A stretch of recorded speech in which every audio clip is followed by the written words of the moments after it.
Bom dia, 7h59 da manhã, está entrando a minha gravação. Estou gravando para o dia 78 da nossa leitura do livro de Eclesiastes. É uma gravação porque eu estou viajando nesse dia, mas eu quero cumprir o meu compromisso de ler todo dia um verso do livro de Eclesiastes. E hoje, dia 78, nós vamos ler o capítulo 4, verso 4. Vamos lá? Diz Salomão assim: também vi que todo o trabalho e toda destreza em obras despertam a inveja do homem contra o seu próximo. Também isso é vaidade e é correr atrás do vento. Legal, né? Então, na visão sistêmica, a inveja, ela nasce quando alguém não toma posse do seu próprio lugar. É como se ele abandonasse o próprio lugar e direcionasse o olhar para o outro, para o que o outro tem ou para o que o outro é. Então, a inveja, nesse sentido, não é apenas uma emoção que se sente, é uma desordem de pertencimento. Então, sistemicamente, a pessoa que sente inveja, ela está fora do seu lugar. Ela não tomou o seu lugar dentro do seu sistema familiar. O olhar dela vai para o outro, para o lugar do outro, e não percebe o seu próprio lugar. Então, é uma desordem de pertencimento. Então, e assim o que acontece? Ela não acolhe a força dela, do lugar dela, não acolhe o destino, o propósito de vida dela, e a pessoa se desloca para a vida do outro, né? Tentando se comparando a outra pessoa. É como se a gente quisesse comparar batata com cebola. São duas leguminosas, só que uma é batata e tem as propriedades da batata e faz o que a batata faz, e a outra é cebola. E não adianta a batata querer ser cebola, nem a cebola querer ser batata. As duas são importantes, cada uma no seu lugar, né? Então, a comparação é sempre ruim pra gente, né? Então, esse movimento de comparação nos afasta do fluxo natural da vida. E aí ele gera estagnação, você fica parado, ressentimento e um cansaço gigante, né? É assim, sistemicamente. Não estamos no nosso lugar. Então, Spinoza nos lembra que a inveja é a tristeza pelo bem do outro. Então, eu vejo o outro bem, eu fico triste, né? Uma dor que nasce quando se percebe que a alegria do outro é como se a alegria do outro diminuísse a nossa existência. É uma loucura da nossa cabeça, mas é assim que a pessoa sente, né? Como se o outro se dá bem, me diminui, né? Lao Tse, chinês, sabedoria chinesa, ensina que a verdadeira grandeza é cada um seguir o seu próprio caminho. Claro, quando a gente se contenta em ser simplesmente aquilo que a gente é, não nos comparando com os outros, o que acontece? Todo mundo se respeita, cada um tem o seu lugar e cada um respeita o lugar do outro e o seu também, né? Epicuro acrescenta que a felicidade não está em ter mais que os outros, mas reduzir os desejos até o ponto em que a vida simples se torne suficiente. Quero espirrar.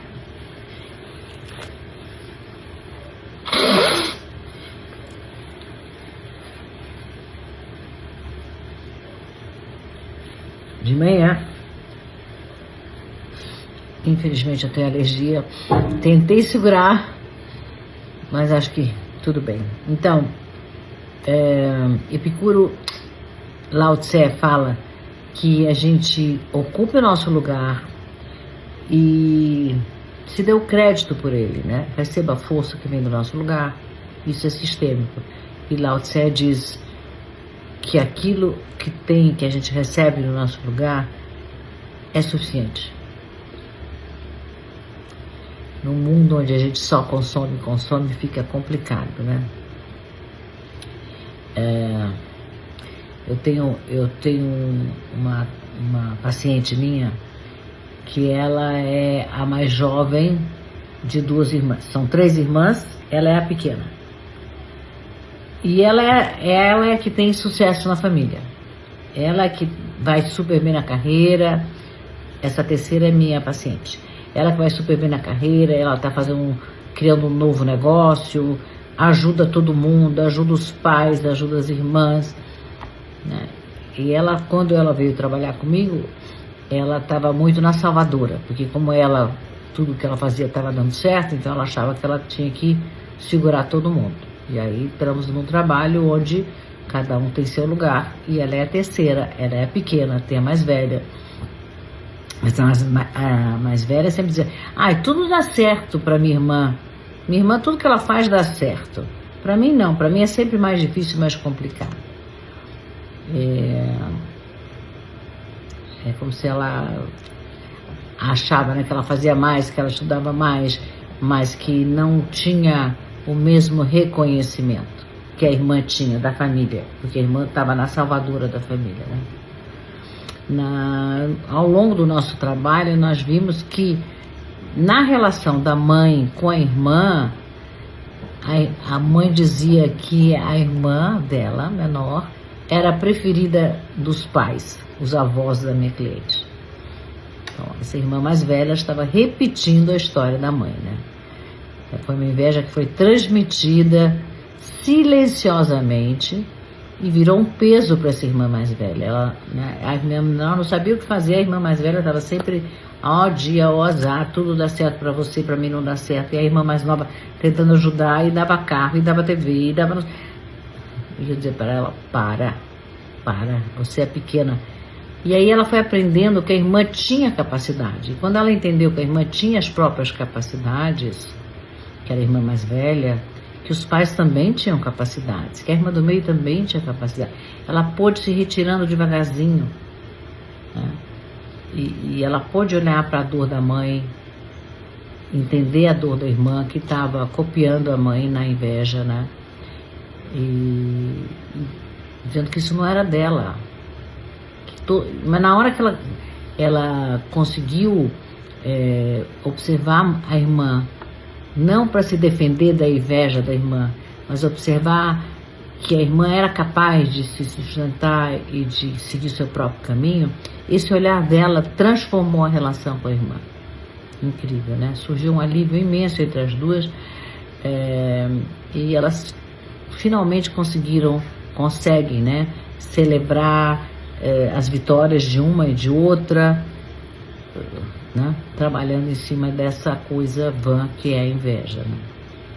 Eu trouxe 2 exemplos de literatura muito perfeitos para esse tema de hoje, que um é do livro do Leon Tolstói, de 1800 e pouco, né, que ele escreveu esse livro, quase 1900, mas mais de 100 anos atrás.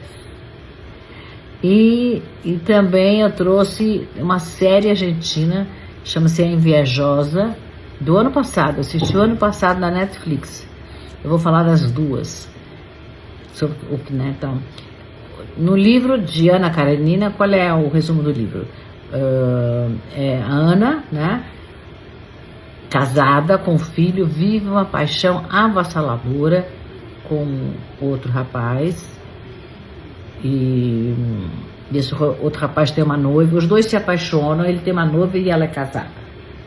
Aí ele larga da noiva, da Nina, e ela larga o marido e o filho, e ela larga tudo e vai viver com esse rapaz, né? E aí acaba mergulhando num lugar de ciúme e de inveja profunda das outras mulheres que continuaram casadas, que tinham famílias que pareciam estáveis, e a dela, ela estava totalmente amargurada, porque claro que a relação chega uma hora que a paixão abaixou, e aí ela se viu num lugar que não era o lugar dela, com uma pessoa que era muito diferente dela no sentido de valores, né? E se deu conta que ela, nessa escolha dela, ela tinha perdido a relação dela com o filho. Vocês têm que lembrar que isso foi escrito há mais de 100 anos, né? Então, nesse livro, Tolstói nos mostra como a inveja silenciosa existe entre as relações. Ana inveja a aparente estabilidade das outras mulheres, e as outras mulheres invejam a sua ousadia. Ela era muito linda, e a beleza dela, né? Então, essa rede de comparações entre esses dois grupos envenena os vínculos. E aí você vê o outro num espelho distorcido, completamente distorcido, não é a realidade. Ninguém vê a realidade, ela infeliz, ao lado do que ela imaginou era o grande amor da vida dela, e ela se dá conta que era uma paixão. E as outras mulheres também infelizes, porque muitas gostariam de fazer a mesma coisa, porque nem todos os maridos são tão acolhedores como elas gostariam que fossem.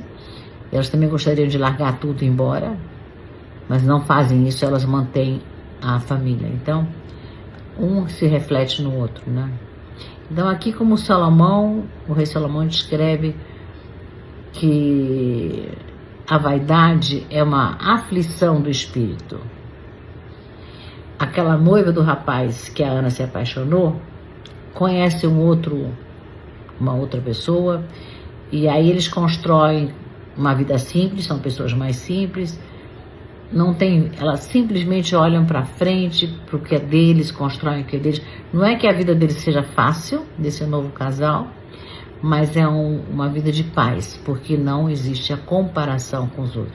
Toda vez que a gente se compara, a gente perde. Toda comparação a gente perde, né? Então, no seriado que eu falei que está na Netflix, A Invejosa, é uma série argentina muito interessante. A protagonista tem 40 anos, as amigas todas estão casadas, bem empregadas, e ela fica arrasada, mais arrasada ainda quando ela está se preparando para o casamento de uma das amigas, e ela descobre que o noivo com quem ela teve X anos, não me lembro quantos, mas que ela teve bastante tempo com ele, nunca quis casar, e agora estava se casando com outra pessoa. Nossa, ela fica... Então essa inveja corrói ela por dentro e impede ela de ver as qualidades dela mesma, impede ela de encontrar o próprio caminho. É isso que o Salomão está nos dizendo. A série mostra que a gente não pode viver pela régua de comparação com o outro, né? Que viver pela régua de comparação é como se a gente estivesse correndo atrás do vento. Nada chega, nada basta, né? E a gente não chega a lugar nenhum. Então, o rei Salomão também adverte que, às vezes, quando você está fora do seu lugar, você vê alguém talentoso, alguém que está fazendo as coisas e, nossa, olha só, o Zuckerberg estava na faculdade, resolveu fazer o Facebook. Era uma brincadeira, e olha o que virou o Facebook, né? A gente pode sentir inveja, mas isso é aflição do espírito. Só vai sentir inveja do Zuckerberg, ou seja lá quem for que está tendo sucesso, quem está fora do seu próprio lugar, quem está fora do seu próprio roteiro de vida, né? Seu próprio propósito de vida, né? Então, na seriado Invejosa, a gente vê isso dramaticamente. A personagem sente uma inveja das amigas mortal, e as amigas mostram para ela que ela está se sabotando o tempo inteiro, né? E a série mostra o sofrimento que essa comparação, o desgaste interno que essa comparação provoca, né? Então, essa seriado mostra a inveja, como a inveja se manifesta nas nossas vidas até os dias de hoje, né? Especialmente entre as mulheres, né? Nessas fases de transição, tem muita inveja. Tem uma neta de 12 anos, eu tenho menos peito, a minha amiga tem mais peito. É sempre comparando, e a gente sempre perde na comparação. Então aqui o que Salomão chama de vaidade, de correr atrás do vento, Então, o contrário, qual seria o contrário dessa vaidade de correr atrás do vento que Salomão fala? Seria se aceitar no lugar que a gente está, no sistema que a gente pertence, né? Então, a série é muito interessante. Eu sugiro que vocês assistam. É do ano passado, deve estar na Netflix, eu acho que deve ter assistido. Então, minhas perguntas de hoje, em cima desse comentário do rei Salomão da inveja, você já se percebeu medindo a sua vida, se comparando com outra pessoa? Eu já, algumas vezes. E é claro que a gente sempre se compara com alguém que a gente vai perder nessa comparação. A gente nunca se compara com alguém menor. Já percebeu isso? A gente sempre se compara com alguém que a gente devia admirar. Eu admiro. É para lá que eu vou. Vou aprender com ela o que ela está fazendo para eu fazer igual. Não que eu vou fazer igual, mas quer dizer, vou ver o que ela fez e aplicar para mim, para eu também subir, para eu também ter sucesso, para eu também conseguir aquilo que eu quero. E não fixar naquilo que o outro tem, conseguiu. Né? Eu quero o seu lugar dentro da empresa, não, né? Ô emoção brava essa, né? Se a gente pudesse devolver essa inveja para alguém da nossa família, para quem a gente devolveria? De quem será que a gente aprendeu essa emoção? A quem a gente está sendo leal quando se compara? Quem nos ensinou a comparar? A gente aprendeu. A gente não nasceu se comparando. Quem será que nos ensinou? É um pensamento, né? Para a gente se fazer hoje. Devolver para quem pertence. Como as irmãs, né? Devolver para a mãe. A inveja era da mãe. O problema da mãe com a irmã não precisava se repetir nas filhas. E estava se repetindo, né? Sistemicamente é batatinha. Como 1 mais 1 são 2, vai repetir. Então, antes da gente ir para a nossa meditação final, eu vou avisar novamente que essa live é uma gravação. Você pode passar o link para os seus amigos, para suas amigas, para que mais pessoas compartilhem desse conhecimento do rei Salomão, dos filósofos, dos filmes, das séries, tudo que eu trago aqui com muita alegria, muito prazer, e que mais pessoas possam se beneficiar disso, né? E se você não tem tempo de ver uma live de 15, 20 minutos, às vezes a gente não tem esse tempo mesmo, não tem importância. Você pode receber a transcrição da live todos os dias. Para isso aqui, na minha bio tem um clipe, desenho de um clipe. Se você clica nesse desenho, nesse clipe, vai abrir uma série de links. Um dos links é o Rei Salomão cá entre nós.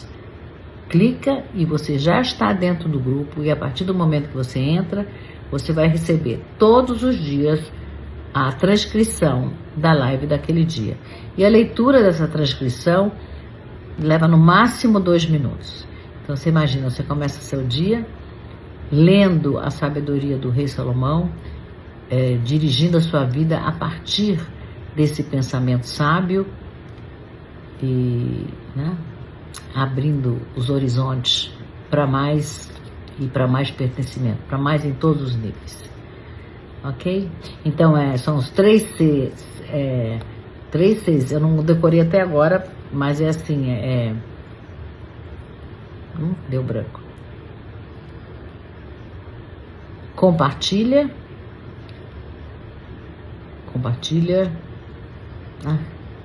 Eu vou lembrar. Vamos para a meditação, no final eu falo. Meditação final, porque viajei agora. Então vamos fechar os olhos, inspirar.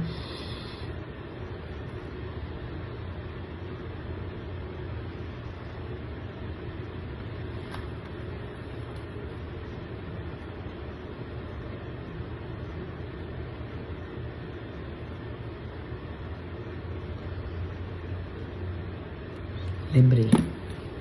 Imagina que você está diante de um espelho.